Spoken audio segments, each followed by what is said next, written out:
Assalamualaikum warahmatullahi wabarakatuh. Hai teman-teman semuanya, gimana kabar kalian? Sehat-sehat selalu ya, amin ya rabbal alamin.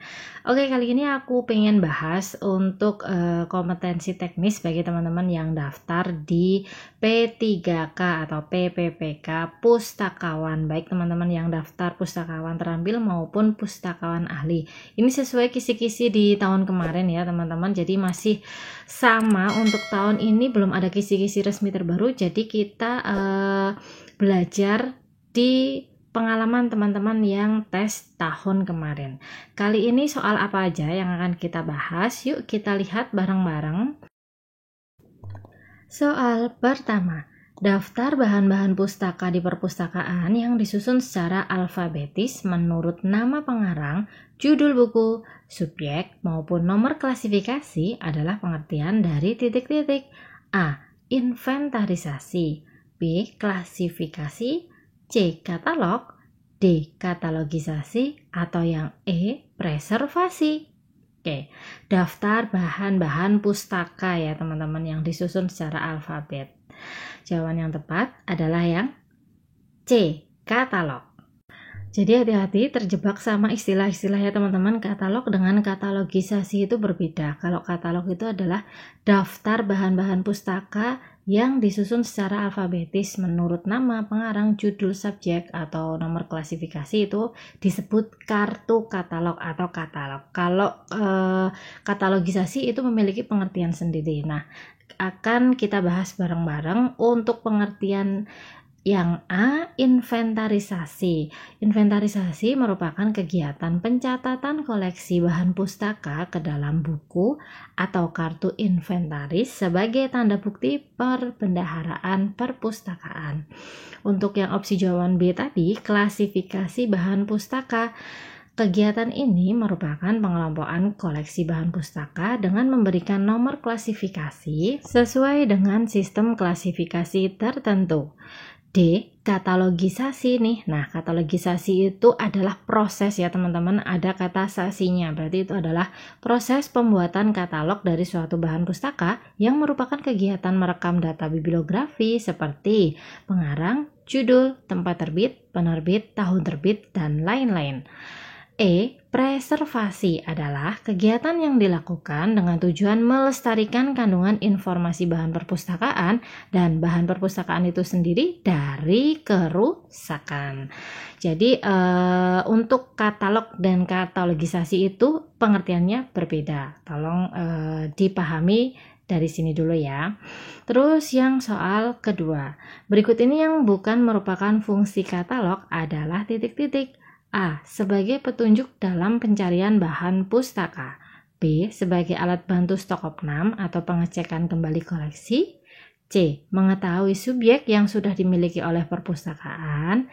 D. Sebagai alat bantu pembelian koleksi. Atau yang E. Untuk menghasilkan kode inventaris. Di sini kita garis bawahi bukan ya teman-teman, bukan fungsi katalog, yaitu yang mana nih jawabannya? Jawaban yang tepat adalah yang E, untuk menghasilkan kode inventaris. Kalau untuk menghasilkan kode inventaris itu adalah tujuan dari inventarisasi. Kalau fungsi katalog itu adalah dari A sampai D. Ini aku kasih lagi fungsi katalog yang lebih lengkap. Yang pertama, sebagai petunjuk dalam pencarian bahan pustaka. 2, mengetahui subjek yang sudah dimiliki oleh perpustakaan. 3. Mengetahui lokasi koleksi. 4. Sebagai alat bantu pembelian koleksi. 5. Sebagai alat bantu stok opnam atau pengecekan kembali koleksi. 6. Mengetahui tentang fisik koleksi. Dan 7. Seberapa banyak subjek yang dimiliki oleh perpustakaan tersebut. Ini bisa dilihat dari katalog teman-teman. Jadi fungsi katalog itu ada 7 seperti yang kita bahas sekarang. Sekarang kita lanjut ke soal nomor 3.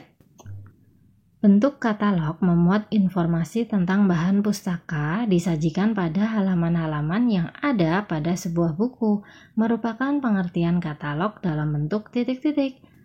A. Katalog kartu. B. Katalog buku. C. Katalog berkas. D. Katalog terpasang atau online katalog. E. Katalog COM atau COM? Jawaban yang tepat adalah yang mana nih teman-teman? Kita garis bawahi bentuk katalog yang disajikan pada halaman-halaman yang ada pada sebuah buku nih. Disajikan pada halaman-halaman yang ada pada sebuah buku. Nah, jawaban yang tepat adalah yang B, katalog buku. Jadi kita bahas bareng-bareng. Untuk bentuk fisik katalog itu ada 5 ya teman-teman. Yang pertama, katalog kartu atau card katalog. Ini merupakan katalog dengan bentuk yang cukup banyak digunakan oleh perpustakaan konvensional. Katalog disajikan dalam bentuk kartu yang dibuat berukuran 7,5 x 12,5 cm dengan ketebalan 0,025 cm. Diingat-ingat teman-teman, untuk ukuran katalog itu biasanya keluar ya di soal-soal P3K ataupun CPNS. Jadi kita belajar bareng sambil diingat-ingat ya. 2. Katalog berkas atau shift katalog merupakan kumpulan kartu yang dijilid menjadi satu menjadi buku atau album. 3. Katalog cetak merupakan proses setelah uraian-uraian katalog disusun menurut sistem tertentu, kemudian dicetak menjadi semacam bibliografi sebanyak yang diperlukan. Untuk kemudian bentuk fisik katalog yang keempat adalah katalog COM. COM adalah singkatan dari Computer Output Microfilm ya teman-teman, dibuat pada salah satu bentuk mikrofilm atau microfiche. Yang kelima, bentuk fisik katalog adalah opak atau opek. Itu merupakan deskripsi bibliografi akan disimpan di dalam basis data sistem informasi perpustakaan dan akan pemustaka dapat dengan mudah mengaksesnya melalui judul, pengarang, subjek, penerbit, dan lainnya. Jadi untuk perpustakaan zaman sekarang itu memang lebih banyak yang menggunakan opak ya teman-teman, karena lebih mudah dalam mencari. Tapi memang untuk katalog manual atau katalog kartu katalog fisiknya itu masih dibutuhkan, terutama untuk teman-teman yang pengen perpustakaannya sesuai standar nasional perpustakaan SNP. Nah itu katalog fisiknya memang masih dibutuhkan sampai sekarang. Kita lanjut soal nomor 4. Pedoman pembuatan katalogisasi yaitu AACR2, singkatan dari titik-titik. A. American ALA Cataloging Rules edisi 2. B. ALA American Cataloging Rules edisi 2. C. Anglo-American Cataloging Rules edisi 2. D. American Anglo Cataloging Rules edisi 2. Aku grogi nih baca bahasa Inggris. Nek salah ngomong ya teman-teman. American ALA Cataloging Rules edisi 2. Nah, jawaban yang tepat yang mana nih teman-teman? Jawaban yang tepat adalah yang C. Anglo-American Cataloging Rules edisi 2. Jadi untuk pedoman pembuatan katalogisasi itu ada 3 ya teman-teman. Yang pertama AACR2 yaitu Anglo-American Cataloging Rules 2 merupakan salah satu pedoman dalam pembuatan katalog bagi seluruh jenis bahan pustaka. Yang kedua adalah PKI, bukan Partai Komunis Indonesia ya, tapi Peraturan Katalogisasi Indonesia. 3. Ada pedoman ISBD yaitu International Bibliography Standard Description. Itu untuk pedoman katalogisasi. Semangat lanjut ke soal nomor 5. Katalog di perpustakaan menurut jenisnya dibedakan menjadi beberapa katalog, diantaranya yaitu katalog titik-titik. A. Katalog penerbit. B. Katalog buku. C. Katalog pengarang. D. Katalog terpasang atau online katalog, atau yang E. Katalog berkas. Jenis ya teman-teman, hati-hati untuk jenis katalog. Jawaban yang tepat adalah yang C. Katalog pengarang. Jadi jenis-jenis katalog itu ada 4. Yang pertama ada katalog pengarang, yaitu katalog yang tajuk utamanya pada nama pengarang. 2. Katalog judul, yaitu katalog yang tajuk utamanya pada judul. 3. Katalog subjek, yaitu katalog yang tajuk utamanya pada subjek. Dan 4. Katalog selfish. Ini biasanya ditempatkan di ruang pengolahan ya teman-teman, yaitu katalog yang penyusunan kartunya itu dengan nomor klasifikasi. Dan untuk penyusunan katalognya sendiri itu sesuai urutannya, yaitu yang pertama adalah katalog self-list ya teman-teman, kemudian baru katalog pengarang, terus kemudian katalog subjek, baru katalog judul. Jadi yang paling depan adalah katalog self-list dulu. Kita lanjut ke soal nomor 6. Berdasarkan pedoman AACR 2, deskripsi bibliografis buku diatur berupa daerah. Terdiri dari titik-titik. A. 5 daerah, B. 6 daerah, C. 7 daerah, D. 8 daerah, atau E. 9 daerah. Jawaban yang tepat adalah yang D. 8 daerah. Lais nih ada 8 daerah-daerahan tuh apa ini kira-kiranya. Nah, ternyata banyak ya teman-teman yang harus dipelajari untuk formasi perpustakaan atau pustakawan itu memang banyak banget, terutama di katalogisasi klasifikasi itu memang juga banyak untuk materi-materinya. Kita bahas 8 daerah dalam pembuatan deskripsi bibliografis buku.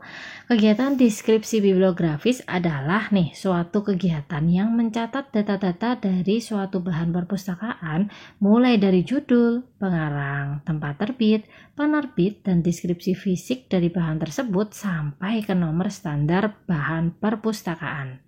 Pencatatan kegiatan tersebut disesuaikan dengan peraturan ISBD atau International Standard Bibliographic Description dengan susunan entry-entry katalog berdasarkan AACR 2. Menurut ISBD tersebut, bahan perpustakaan yang akan diolah disusun ke dalam 8 daerah atau area yang tiap daerah terdiri atas beberapa unsur.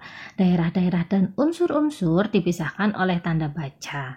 Setiap daerah kecuali pada daerah pertama diawali dengan tanda titik, spasi, garis, spasi yang disimbolkan dengan yang tak lingkari ini ya. Oke.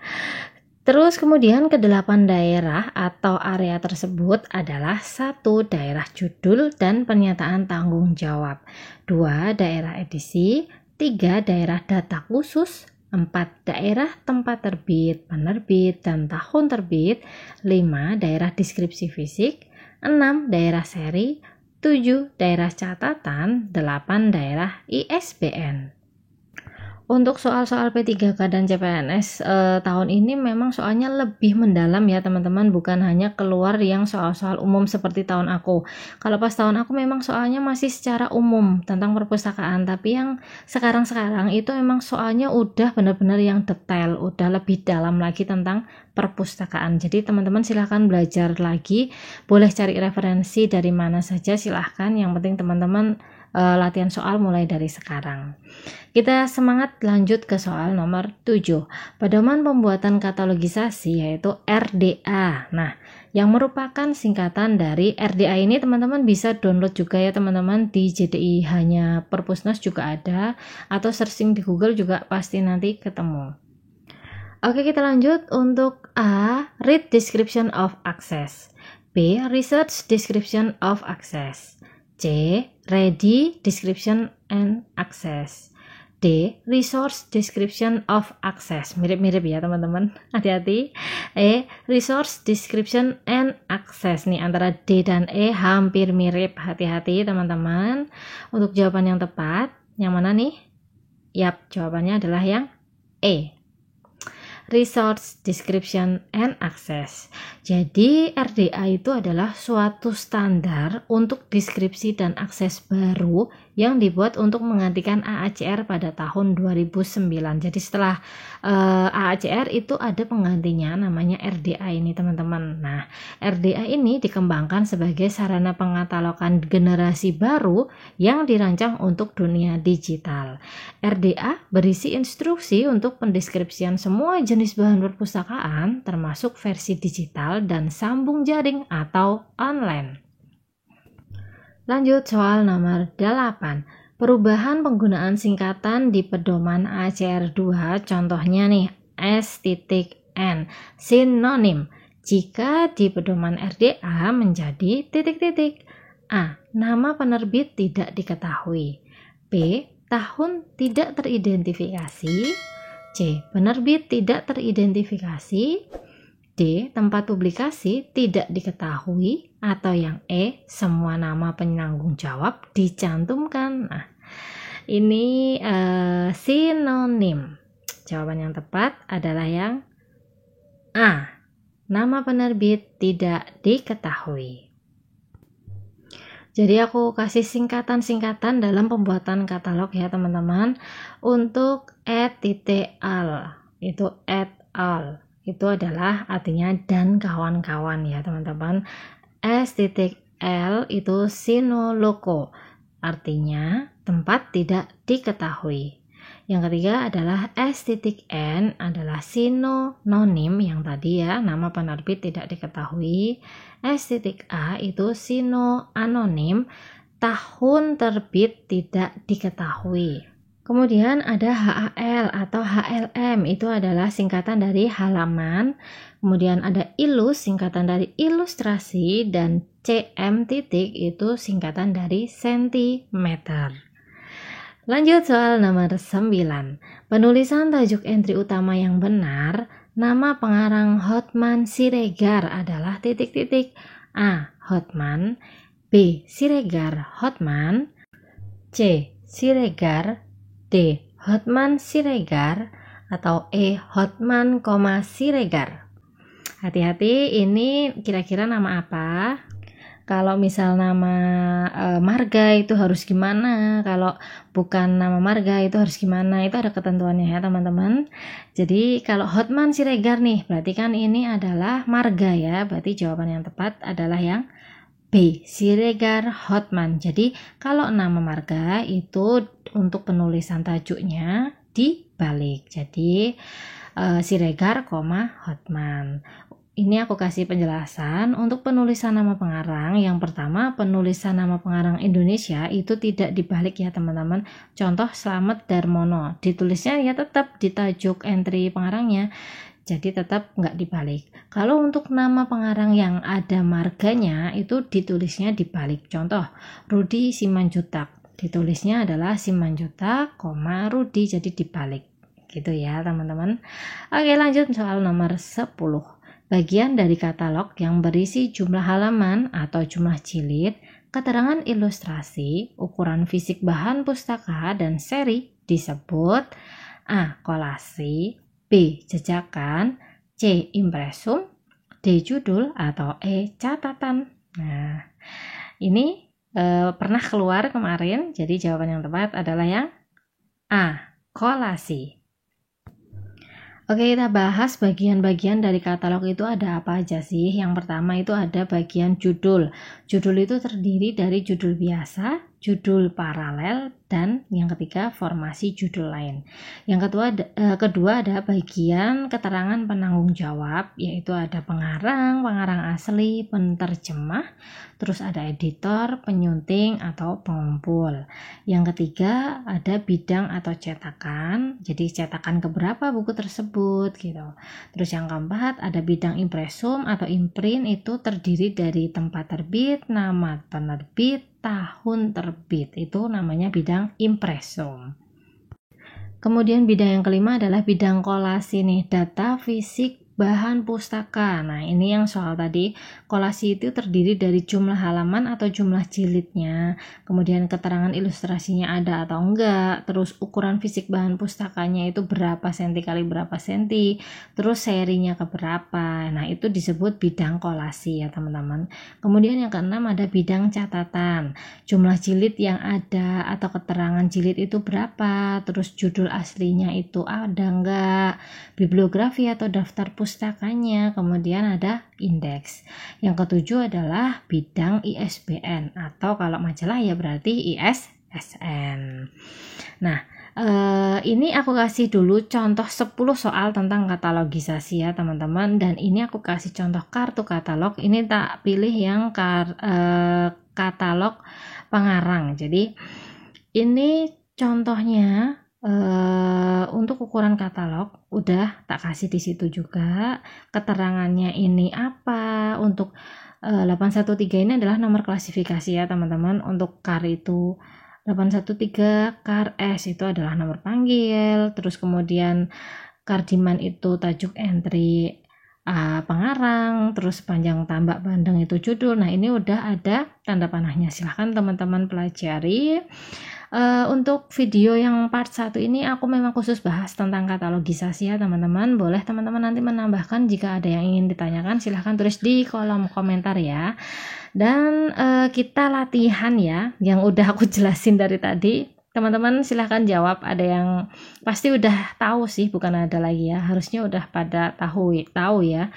Kartu katalog untuk bahan pustaka dibuat dari karton halus yang tipis dengan ukuran titik-titik A 12,5 cm kali 7,5 cm, B 12,5 cm kali 8 cm, C 12,5 cm kali 8,5 cm, D 12 cm kali 7,5 cm, atau E 13 cm kali 7,5 cm. Silakan ditulis di kolom komentar buat teman-teman yang udah tahu jawabannya. Sekian dulu ya video aku tentang soal-soal kompetensi teknis bagi teman-teman yang daftar sebagai pustakawan baik terampil maupun ahli. Ini kita bahas kali ini tentang katalogisasi. Nanti insya Allah next aku bahas tentang materi-materi yang lain. Terima kasih udah menyimak video aku sampai selesai, dan buat yang belum subscribe dari kemarin atau yang baru ketemu channel aku, silahkan klik tombol subscribe-nya, bunyikan juga loncengnya supaya aku makin semangat bikin konten untuk kalian semuanya. Silahkan tulis kolom komentar jika ada yang ingin ditanyakan. Silahkan like juga video ini. Assalamualaikum warahmatullahi wabarakatuh. Sehat-sehat kalian.